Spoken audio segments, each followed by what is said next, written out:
And the next key development was in 1949, Burpee released the first successful hybrid tomato, and it was the big boy tomato. And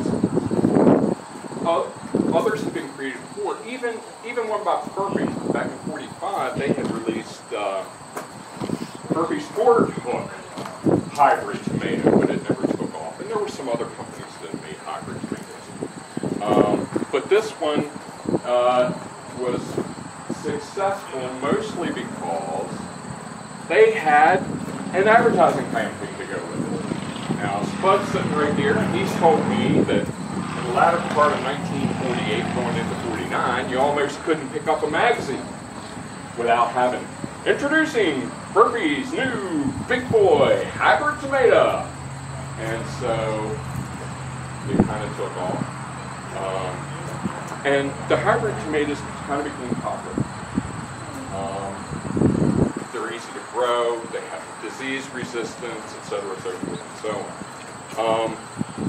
And if you want to know, if anybody wants to know, like when you get one of seed packs, one of the hybrid seed packs, and it's got like VFFNT written on it, if you want to know, I'm going to have a question and answer session. Ask me then. Maybe you're not interested, so I'll just skim over that. But there were people that longed for those old-fashioned tomatoes. And I had, and I've had it from, different relatives. Man, that tomato's just like the tomato my grandfather used to, or my uncle, or my, whatever it is, when they get one of them heirlooms. Because personally, I have 30 plants. I only have 30 plants. Might increase next year. And 3 of them are hybrids. 3 of the 30 are hybrids. All the rest of them are open pollinated. And it was kind of a slow mouth by word spread. And in the 70s, the Seed Savers Exchange was established.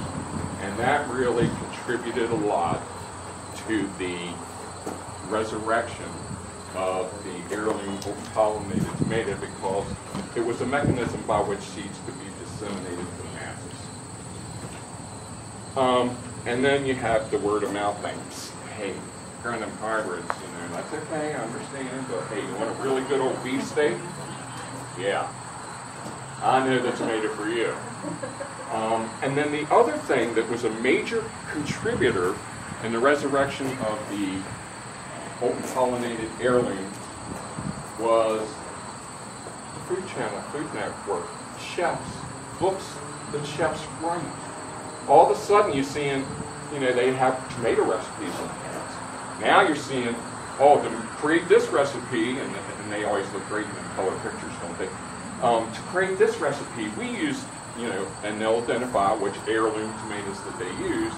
And, that has done, I think, a lot to establish the heirloom open pollinated tomato as a major player that it is today.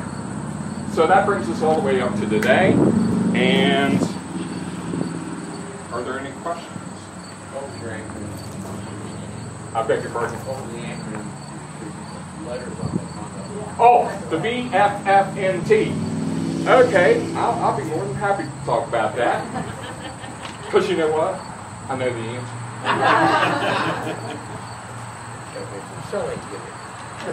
Well, 2 of those letters, we can pretty much forget about them. It's a BFFNT. The N stands for nematodes, root knot nematodes. We don't have that problem around here.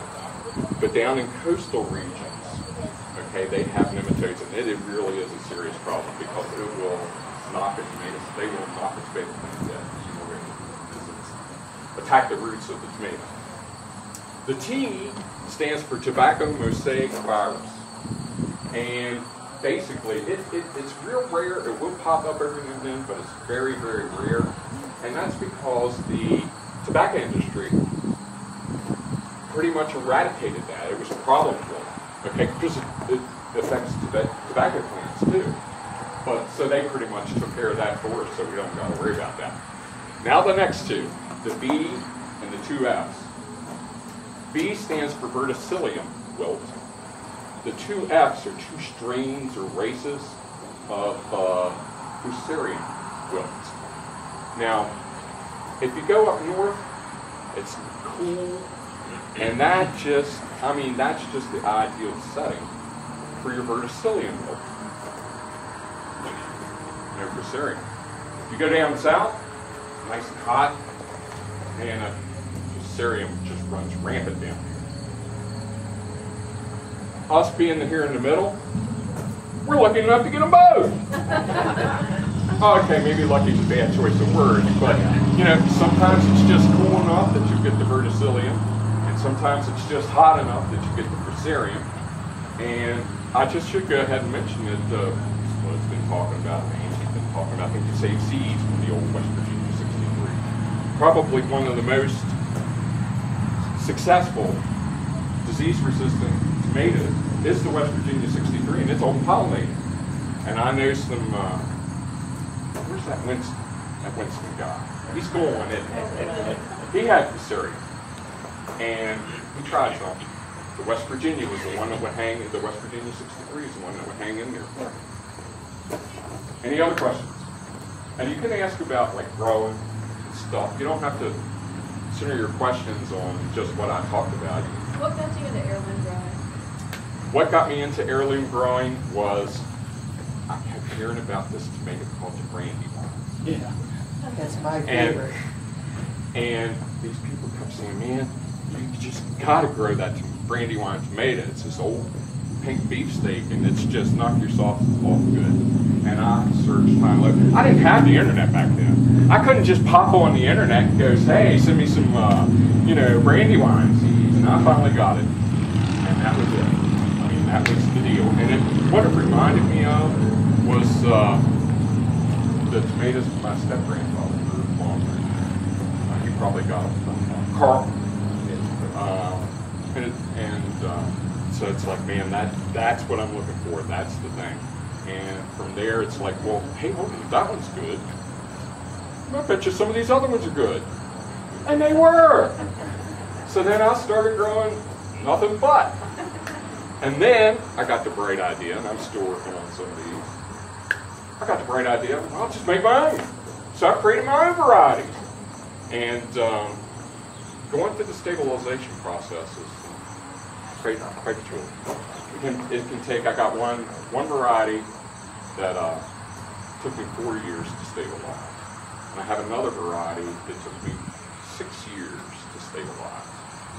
In the interim, the tomatoes are pretty good. What do you mean stabilizing? I will tell you that, but I just wanted to point out that the one variety I'm talking about there, James, is Randy's Cherry Bomb. Yeah. I think that's one of your favorites, maybe? Yeah. What do I mean by stabilize? What happened, and I can give illustration. I'll get the short answer first. It means come back true to type all the time. That's when it's stable, it comes back true to type all the time. You don't get no off types. And what happened with the Cherry Bomb, and it does have a potato leaf parent in its heritage. Okay? I grow out the seedlings, potato leaves would show up. Now the Randy's Cherry Bomb is a regular leaf. So yeah, the regular leaves is what I was going for. I grew out all these seedlings, and I kept getting potato leaves. So I just called those out, and I just kept going until I grew and got the right size fruit, the right flavor, and it was regular leaf instead of potato leaf. Yep. So those are only pollinated. They are only pollinated now. You can't, okay, I'll bring that up. That kind of touches on something. You might have more, have another. Yeah, I want to get to that, but I also want to kind of do the difference with whole pollinated versus heirloom. There's no clear cut and stone definition of what an heirloom is. Some people have different definitions. I say if it's handed down from generation to generation, it is an heirloom. The only thing that, and that's my opinion, and there are a whole bunch of others, The only thing we can all agree on is that all heirlooms are open pollinated. Open pollinated means that it comes back true. Like there are no crossing going on. And you save seeds up here like Angie did a while ago. The next year you grow it out, you're going to get the same thing you had the year before. So that just wanted to kind of clarify that, but you had another question. I'm sorry, I need to follow up on that. More than that one, but my other, what are the 3 varieties of hybrids that you are growing, and why are you growing them? Okay. Well, actually it's 2 varieties, 3 plants. Okay, one of them I'm growing. My mother. She likes the early girl. So every year I grow out the early girl. For my mother. Okay. And then every year I got to grow out trees bottom yellow for my Aunt Peachy. So kind of locked in there, and that's open pollinated. Trees bottom yellow.